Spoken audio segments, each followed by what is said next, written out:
Hello guys, nandito na naman po tayo sa Second Square kasi iba na naman yung event nila. Ayan, may ginawa silang parang beach dito sa gitna ng shopping mall. Ayan, kaya tuwan-tuwa yung mga bata na naglalaro. Ayan, tingnan nyo. Diba? Ang saya-saya nila. Parang totoo. Ang galing nilang gumawa ng parang yung sa tabi ng beach. Ayan siya. Ang tawag nila is Star on the Beach. Ayan, parang totoo na rin. O diba? Galing nila.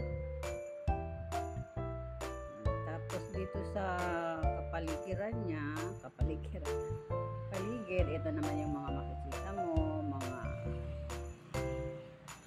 gumagawa ng art. Ayan, halos lahat ng event nila dito may mga ganyan-ganyan, mga kung ano-ano mga art ginagawa nila.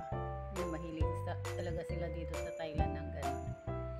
Ayun, painting ng kung ano-ano.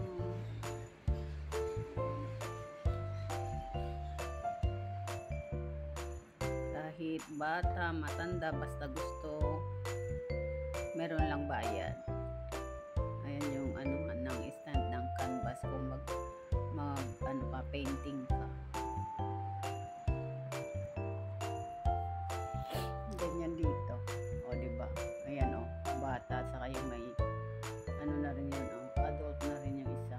Tapos dito rin sa kapaligiran, marami ring pagkain. Tuwan-tuwa talaga yung mga bata.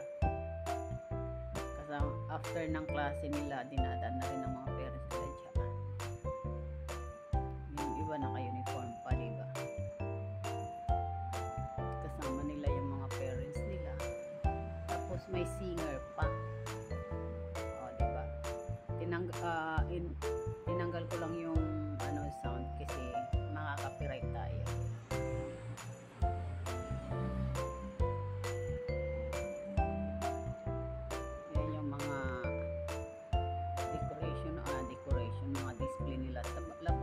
Parang boat na rin.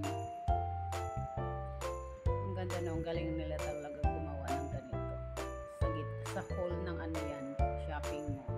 Dito sa paligid, ayan, may mga nagtitinda na rin ng parang yung pang beach din. Diba? Mga yan, mga hat, sombrero. May mga pagkain na rin, mga pizza. Kasi ang sa paligid nito maraming school, kaya mga bata pag uwi na papasyal na rin ng magulang. Okay guys, thanks for watching. Bye bye.